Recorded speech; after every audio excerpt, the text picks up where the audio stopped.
जय श्री माताजी। सभी सहयोगी भाई बहनों का आज के ध्यान सत्र में हम स्वागत करते हैं। कलेक्टिव बंधन।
तीन महामंत्र, उसके पश्चात श्री गणेश मंत्र।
परम पूज्य श्री माताजी कृपावंत होकर हमें ध्यान में संतुलन प्रदान कीजिए।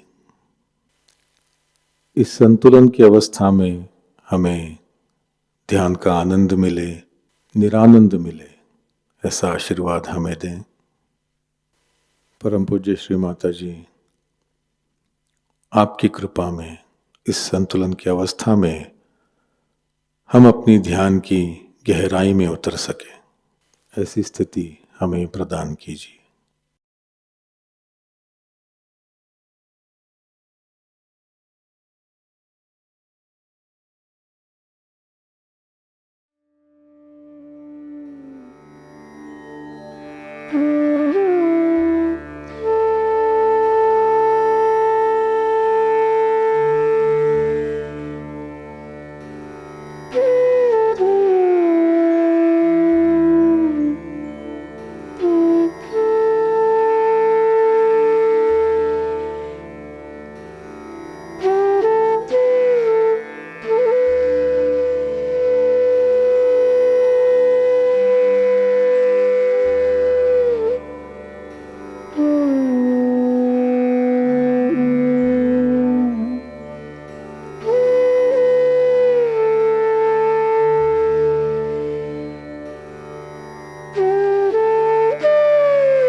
इसी ध्यान की अवस्था में हम परम पूज्य श्री माता जी की अमृतवाणी आत्मसात करेंगे।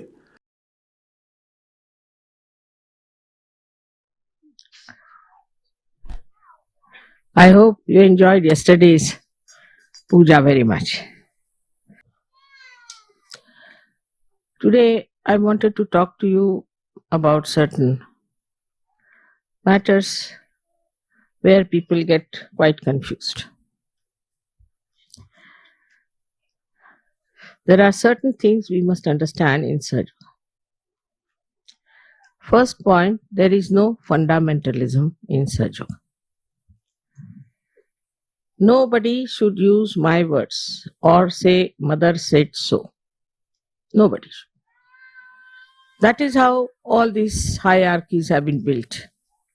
In the churches, everybody can read, everybody can find out. There is no way of controlling people by saying, mother said so. That shows that you are trying to use my words to tell people off. You are not in charge.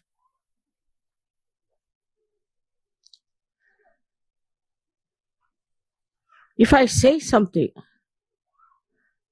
in the program of Sahajogis,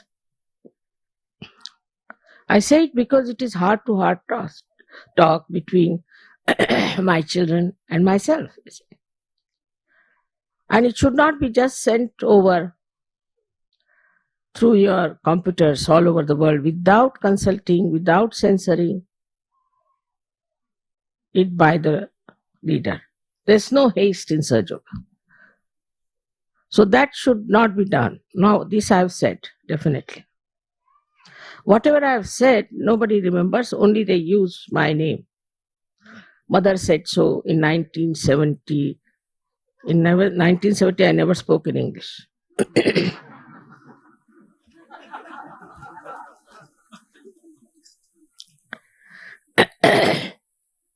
So all these historical utterances should not be used. We live in the present.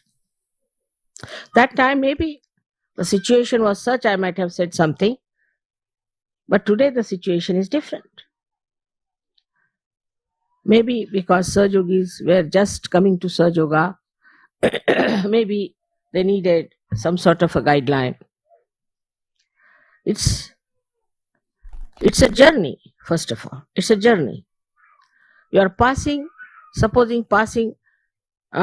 through a slope. Then you have to use a different type of method. Now you are walking on a plain land. Then you don't behave as if you are climbing a mountain. So it's a journey of Sahaja Yoga to our destination. The destination is that we have to emancipate maximum number of human beings into Sahaja Yoga.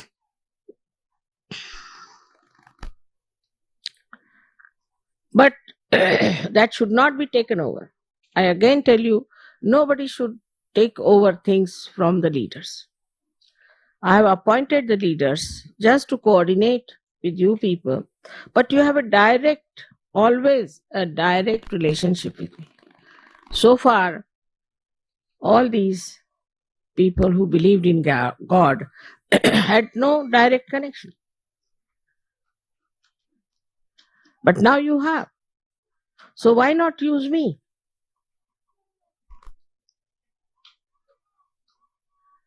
And if there are leaders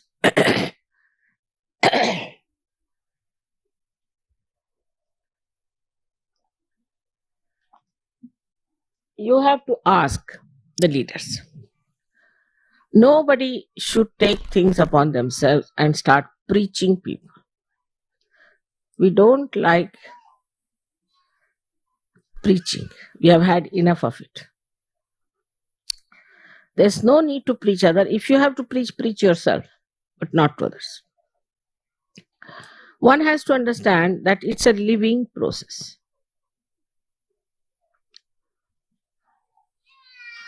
We can understand from a cell at the end of a root. It has intelligence. It is completely in control of itself, and it has a direct connection with the divine power. So it moves by itself, but the attention is on the collective. Collective means the tree. It moves in such a direction that there is no argument, there is no quarreling. In the sense, there is no obstacle. Moves. Now, supposing there is a big obstacle, like a stone, it goes round it, encircles many a times for the future tree that has to come.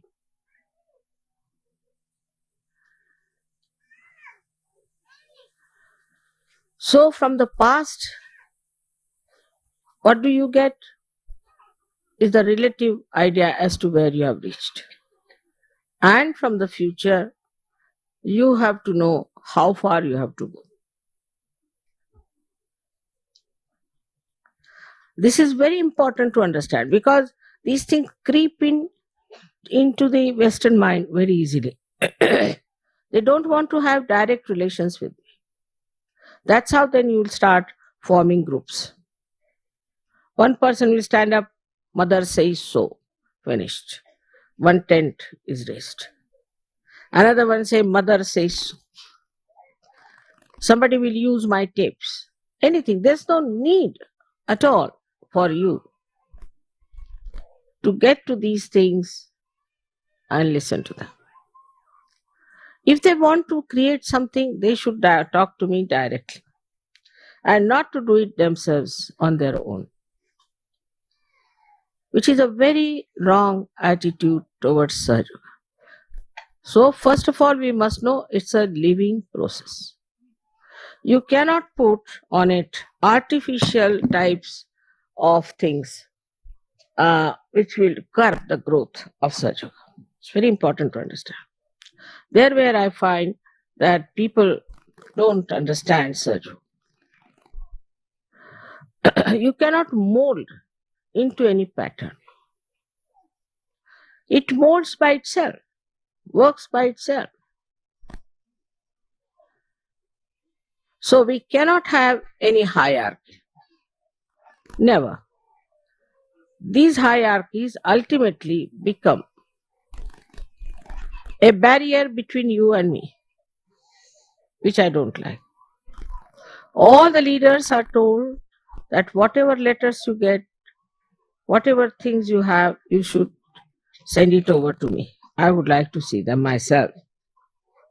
But sometimes they do. Some of the leaders, especially in Australia, had a very bad experience. But now you have a very wise leader here and a very sensible person. I don't think there's anything wrong with him. Only thing I think is rather too mild sometimes with some people. He should have told, yesterday I had to suffer so much because of two ladies, because he never told them how horrible they were. So I had to absorb all their nonsense, quite a lot. Because if a leader is not mild, he'll sit on his head. If he's little strict, you'll get after him. Only thing one has to realize that everything is a living process, and through some sort of a coordinator, mother is trying to work out in a more simpler manner. For example, if everybody writes to me for a small little thing, I mean, they write for everything, I must tell you. Absolutely something so useless sometimes that I really laugh. There's no need to ask me, like, mother, we cannot get Indian spices here.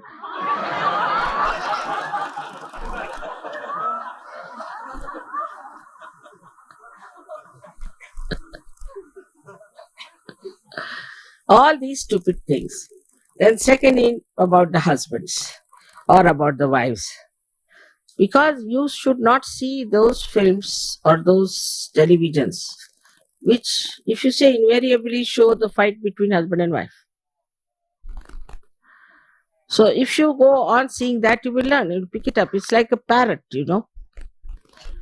You pick up all the words which are to be said to your husband, harsh words, or to your wife. And then you work it out that way.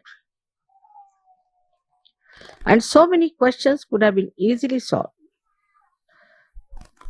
I think to work out the marriage is only question of a woman, not so much of man. Normally, men don't want to marry, normally. Though they have no responsibility, they don't have to produce children, anything. But still, they don't want to marry.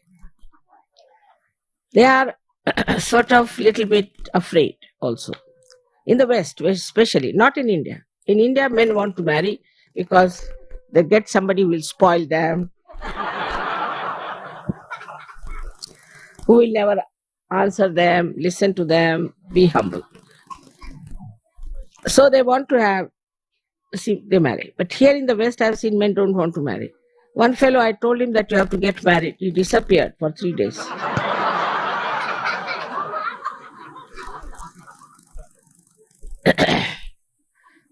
So this marriage problem, we have to have marriages.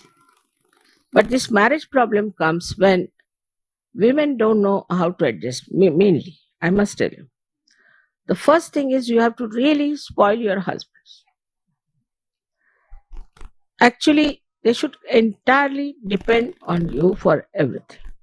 Then what will they do? But in a loving manner, not in an oppressive way. Do not demand anything, do not expect anything. Just be gentle, kind, express your love. Then they get used to it. They can't live without it. These tricks should have told to you by your parents, but they might have been the same as you are. So you don't know the tricks of the trade.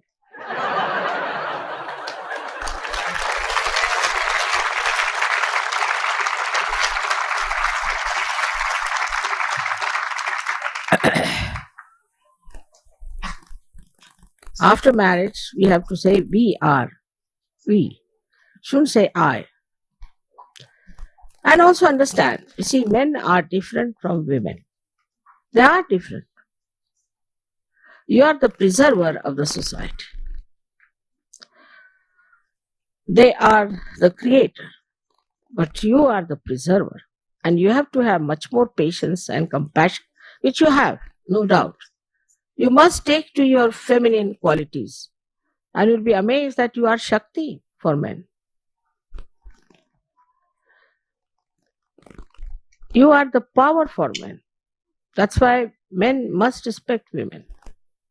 If they don't respect women, not their romanticism and nonsense, but as personality, if they don't respect, then they suffer every way, especially materially. Materially, they suffer, and also reputation wise. Some women are extremely demanding and expecting too much. Perhaps maybe they see those pictures of Romeo, Juliet, and things like that.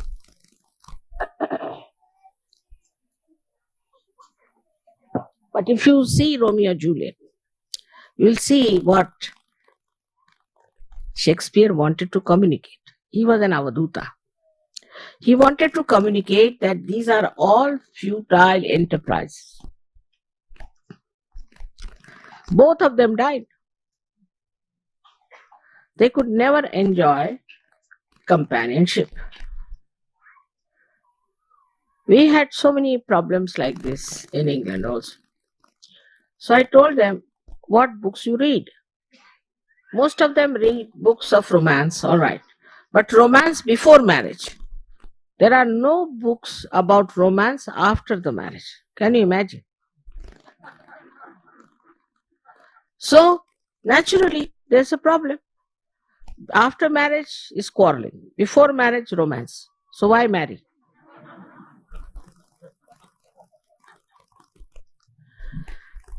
And when I said that man is the head of the family, it doesn't mean that man should dominate a woman. Never.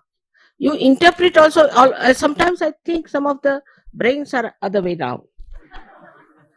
What I was saying, that he is the head of the family.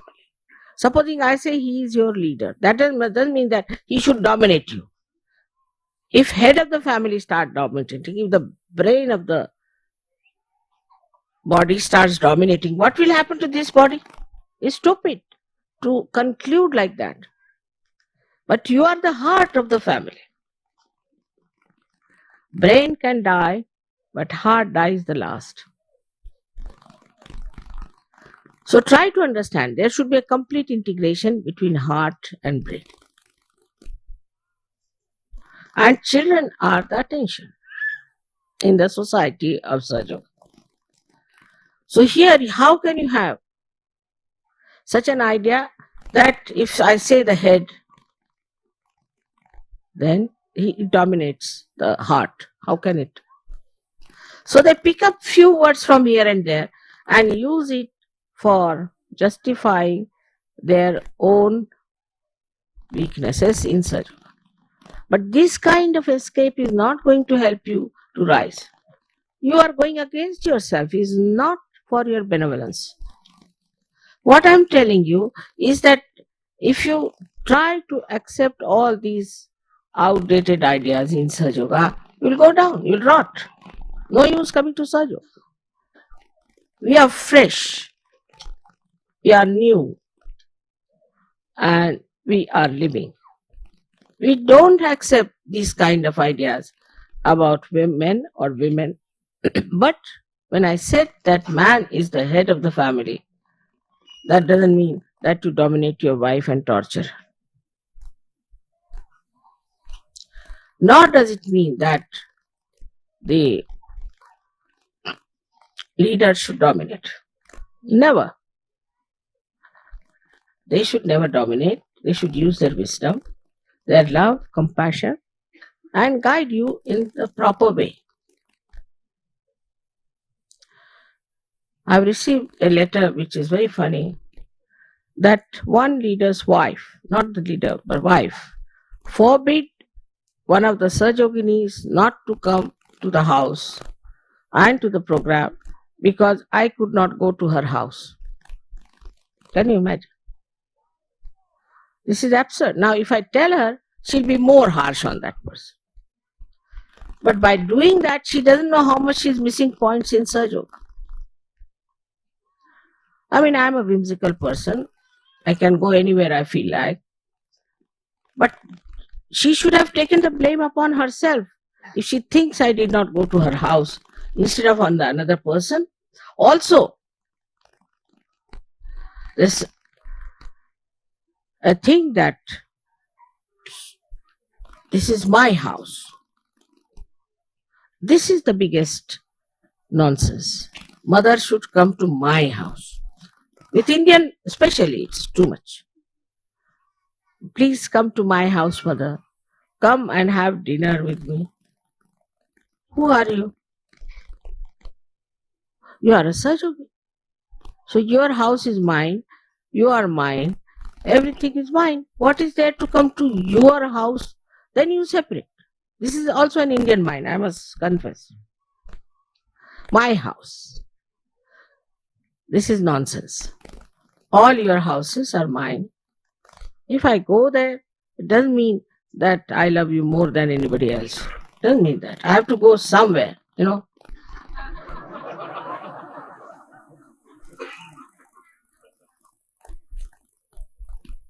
Like somebody asked me, why did you take your birth in Christian religion? I said, I had to take my birth somewhere. But better was for Christians because Christians are absolutely fundamentalist mentally. Mentally, they are absolute fundamentalists. Mentally. That's more dangerous. Muslims, you can make them out they're fundamentalists because they do not have that finesse about them. Openly, they are fundamentalists. But Christians are very great fundamentalists. But going to somebody's house now is becoming a problem for me. Because if I go to somebody's house, that person gets the ego, oh, she came to my house.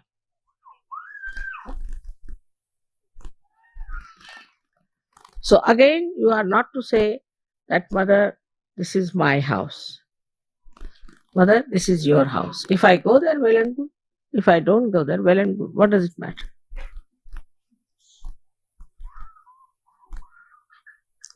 Now again, I tell you, nothing has to be sent through your IBM or anything without the consultation and censoring by the leader. It can land me into great difficulties and tomorrow I could be in jail. Why don't you understand? And you write whatever you feel like. So this kind of irresponsible behavior is, I can't understand. And things I never said also can be said. This shows immaturity and haste. Such things should be consulted and use your discretion. Main thing is discretion. What you need to consult your leader, which are vitally important. Especially things which are written down and published. Things which circulate is extremely important to be seen by the leaders. There is no hurry about it. Any book written, any tapes to be released, anything should be done with the complete consent and understanding of the leader. I would say the leader must sign those papers. Then I can hold him responsible. But if you are arbitrary and start doing things, then it could be dangerous. Simple things, I'll tell you what. They asked me, mother, what do you think of starting a Vishwa Nirmala Dharma in Melbourne? I said, all right. I didn't know that it's going to be an association, there's going to be an election and all, nothing. Just I said, all right, just to start is all right. Vishwa Nirmala Dharma is everywhere, but they don't have any association, nothing. It's just a kind of a society which is just spreading Vishwa Nirmala Dharma. There is no sort of any organization about it. We only have trust. And we don't want to have any electioning on all that. Again, if some wrong type of people get in, then Sahajayoga will be ousted completely. So you can only have trust. And if you want to do something else, you can form it separately. But it should not be Vishwa Nirmala Dharma or Sahajayoga. Nothing. Because I said yes, that doesn't mean that you should go that far with forming this, that, association and all that. It's a news to me.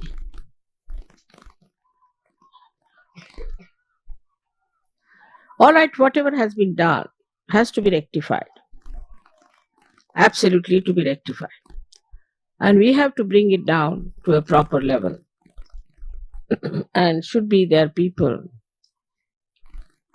who should be elected as good people who are in Sahajayoga, who have so far have been doing everything in a straightforward manner, and who have been very, very sensible about it.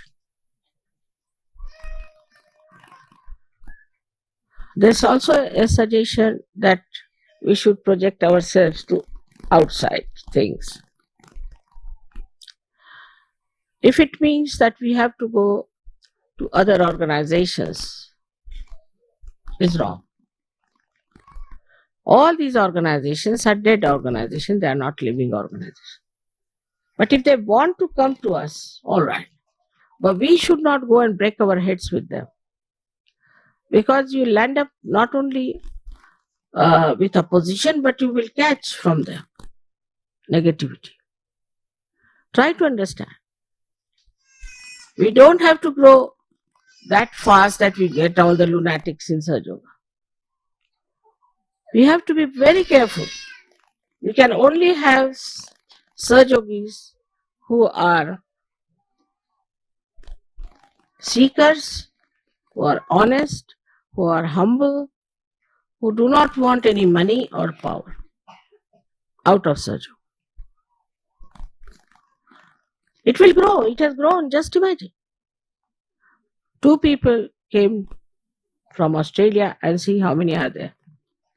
It will definitely grow, no doubt. But do not try to organize it. You cannot organize. Once you start organizing, then the growth can be stunted. Like you have seen bonsai. Bonsai, when they cut it and organize it, it becomes a small tree. But I haven't seen any tree which grows, if it is organized, grows more. Never.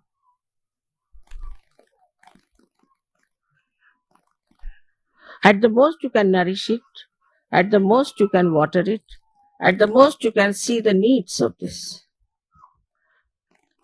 But you cannot just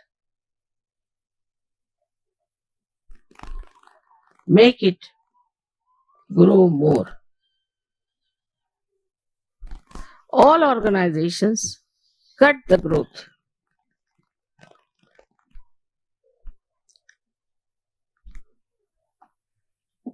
In the beginning, it may look that by organizing it, it has increased. We can say Christianity. What is this? Like a pumpkin, has no meaning. Absolutely empty, hollow nonsense. Like Islam, another nonsense. I mean, they admit that Islam is different from Muslims. It is being admitted now. What is Buddhism? Another nonsense. So this kind of an artificial growth, if you want, you can take to artificial methods. We really want substantial people, substantial dharma, innate within ourselves. We don't have to take to these artificial things. We are using lots of artificial manure now. And people are revolting against it because they think that all these artificial things are harmful to us.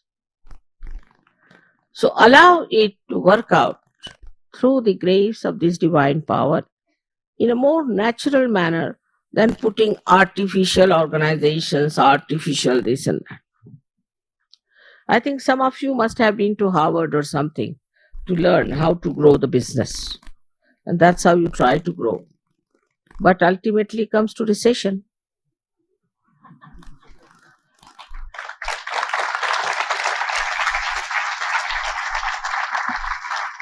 All those who had education in Harvard are responsible all over the world, and all over the world there is recession. I think this university should be closed now.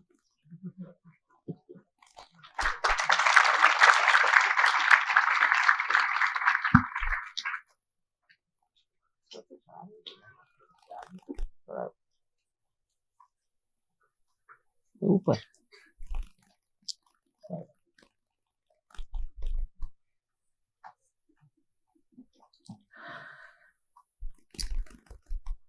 नहीं भी वो चल जाएगा, उसके इतनी नहीं है इसके बाद. So now, regarding your children, I have been really studying the nature of Western children.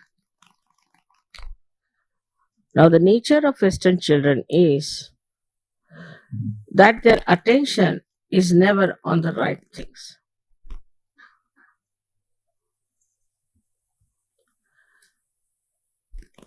Not on studies.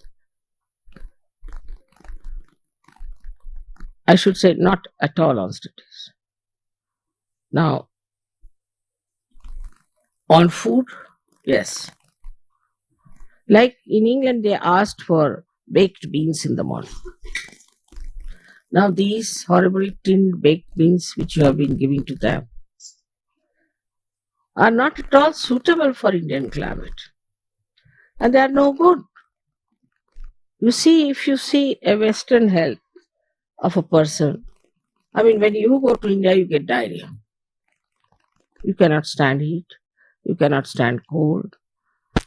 Anything that changes, you feel so much the sickness. Apart from that, all the time you are tired. You must introspect. Little work you'll do and you are tired. I mean, you see in the films or anywhere, I've seen, even in the television, they'll come and sit down. What work they have done, God knows. All the time. What is the reason? The reason is to think too much. Same with your marriages. You start thinking, what are my priorities? What should I do? Start analyzing. Just do it what you want to do. This thinking too much is responsible for your susceptibility to diseases. Of course, Muladhara is one of the most important chakra, no doubt. If the Muladhara is weak, you catch it. You can catch any disease. For example, cancer, AIDS, schizophrenia, Yuppies disease, also the secret diseases, herpes and all these things are very common in the West, but not in India. Very few. Because of a strong Muladhara. So now, first problem is how to strengthen your Muladhara.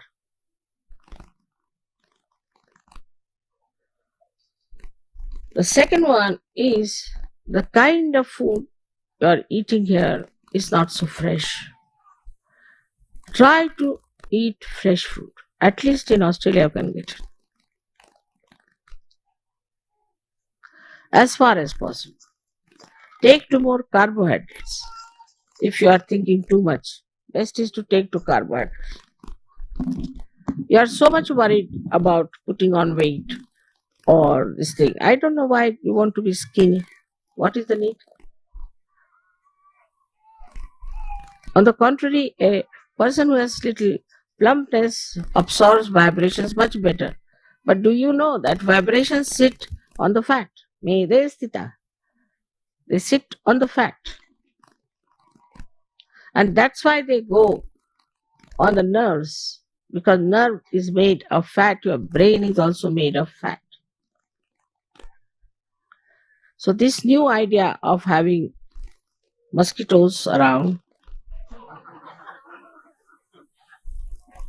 sometimes, I get frightened.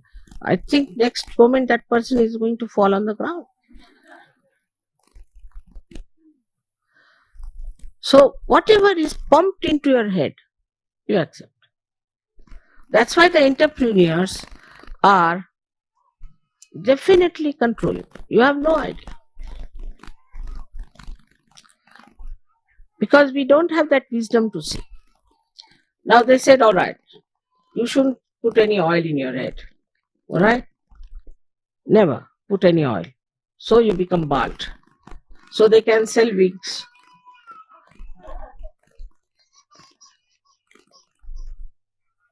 All such things are there. You can put oil before previous night just to make your hair grow properly. You must give them nourishment. Why do you starve them? What's wrong with oil? I just don't understand. You must massage your body also with oil. It's very important. Sometimes Saturday, if you use oil to massage your body, is a very good idea. Also massage your head. You must look after yourself. But just because there's a fashion not to put oil, so you just not have any oil anywhere near. They all used to put oil. If you see films about, say, 30 years back, they were all nicely. Nobody had dry hair, all shining, nice hair. They were supposed to be quite good looking. And this bootish type of hair, then when you have, all the boots will take over because they'll think this is the head for me.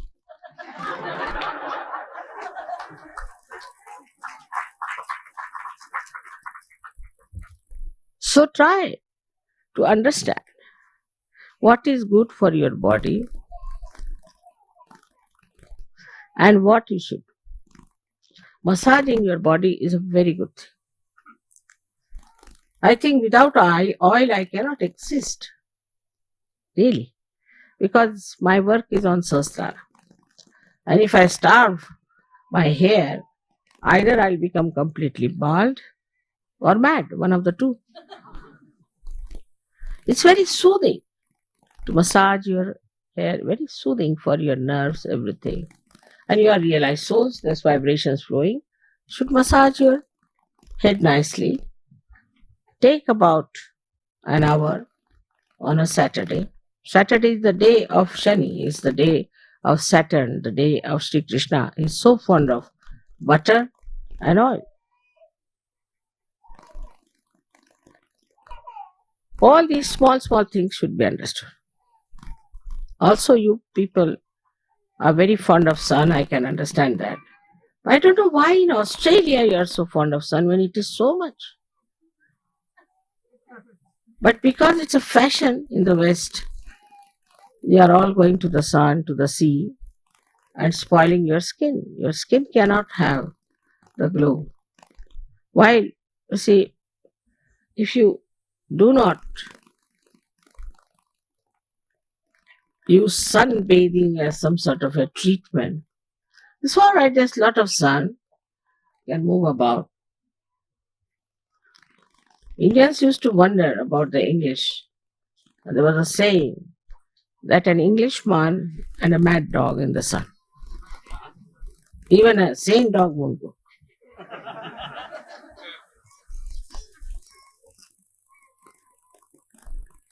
All such things should be understood. Personal hygiene also has to be seen. Use lot of water to wash your hands, and when you are using toilets, water should be used every time. Very important. Otherwise, your muladhara can never be alright. Your children, I'm surprised, they don't want to brush their teeth.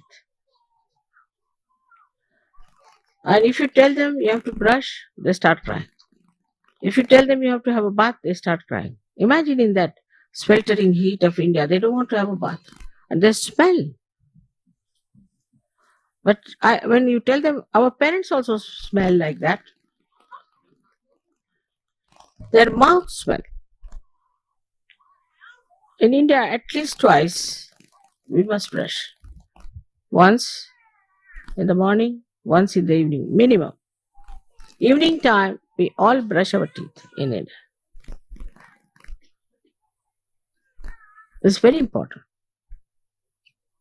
Now, these are such small, small things which I think our culture in India has already taught us long time back. I mean, we don't have to tell anyone like that. They'll say, what are you telling us? This nonsense. But they should be fond of doing this. So, the way is that when your children are growing, you take them in the bathroom, make a fun out of it. Now, let's see, we'll brush our teeth. You brush your teeth, I'll brush my teeth now. See whose are whiter. Like that. Make a fun out of it. You are the one who can teach them good hygiene. Then bathing. All these little things are very important for you and for your children. So the hygiene part is very poor, personal hygiene. Of course, your house is very clean, absolutely. If anything falls on the carpet, immediately you pick it up. Because this carpet may be sold later on. Whatever is sellable, you look after. Now your teeth also can be sellable. You need not neglect them. But you will not be careful. Whatever is sellable, you are very careful. Your house, very careful. Your carpets, very careful. But whatever is not sellable is not worth it. Now in Sahajayoga, we should know that nothing is sellable. Whatever we have and own, we'll keep it with ourselves or give it to our children or give it as presents to others. We are not going to sell anything. Everybody is a seller. House is to be sold, very particular about the house. If something goes wrong, we'll shout at children. We were surprised that these children were more careful about nonsensical things like carpets than their teeth. Something fell down on the carpet. Immediately they all rushed and cleaned the carpet. We started wondering what's the matter with them. That's not their job. That's the training they have. Whatever is sellable, they try to put right. So we must change our mind and say that whatever we own, we are not going to sell it. Or sometimes you have to sell the house, all right. That's not so important. In any way, whether the house is clean or dirty, you will face the same price. That's my experience. Whether you decorate or not. On the contrary, undecorated houses they like because of their ego. Very surprising. We had bought a house in Hounslow. And one side belonged to one of the Sahajayoginis, one side to me. I had no time to decorate or anything. And she, poor thing, spent so much money to decorate it and all that. And some people lived also. Of course, she made little money out of it, whatever it is. But my house sold for a higher price than hers. Why? They said it's already done. We can't do anything about it. So also the ego is there. That we should be able to do something in the house. And thus, it doesn't make difference. In any way, they don't pay for your carpets and don't pay for your things. But people are so particular about their furniture, about everything.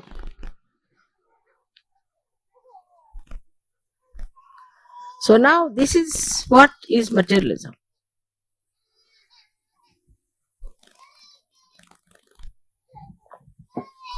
Is absolute materialism. That we try to get things just for selling off.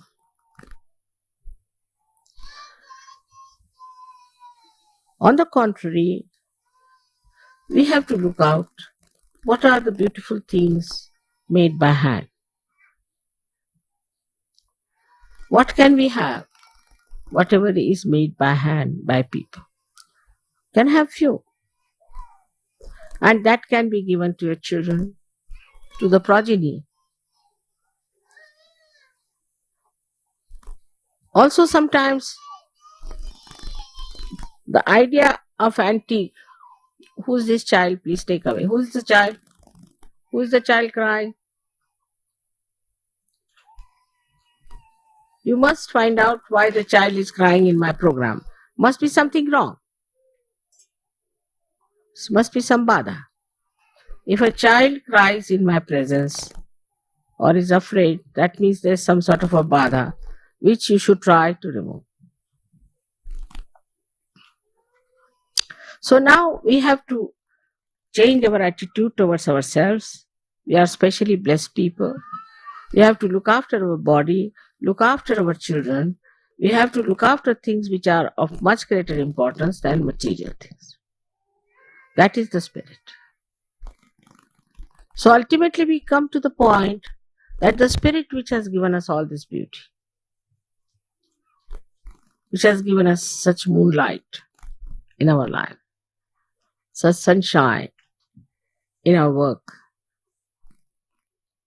which has made us so sweet. After all, what we have done for the spirit to satisfy it, to enjoy it. So the most important thing for us is our spirit. And we should seek the comfort of the spirit. The more you think about your spirit, the deeper you'll go. And the joy you'll get will be also very deep and will settle down very nicely embedded in spirituality. So you have to all the time think, am I doing this for my spiritual growth? I mean, in a place like England, people get up at 4 o'clock to meditate. Nothing doing. This time there was a big number. I told so many English that you have been coming every time to Ganpati Pune. Can you not reduce your number? They felt very sad. Mother, we need it. We have to. But I said, this time you can avoid. There are so many people coming if we have too many people, because about 150 people came from other countries, you see, who were not even paying and who were not such yogis. So I said, we have to work it out with them. They said, Mother, but we can't help it. We have to be there. We can't do without it. So this kind of understanding, I'm so happy that you all managed to come all this way here. You are settled so well. You're living in tents and enjoying this discomfort because you have got the comfort of your heart, comfort of your spirit.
जय श्री माता जी।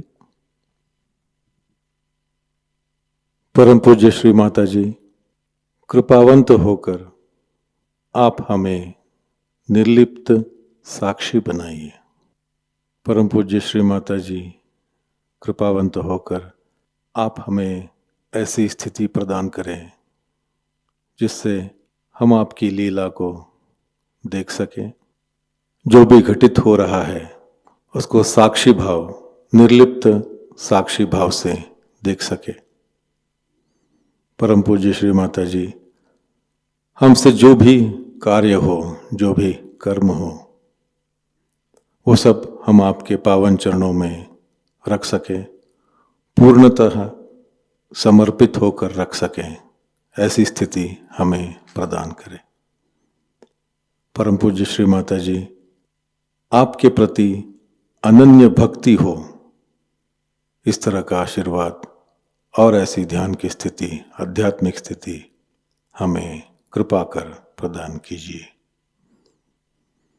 श्री माता जी, आपके पावन चरणों में हमारे कोटि कोटि प्रणाम। Collective बंधन।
आज का ध्यान केंद्र यहीं पर संपन्न होता है। जुड़े रहने के लिए बहुत बहुत धन्यवाद। जय श्री माता।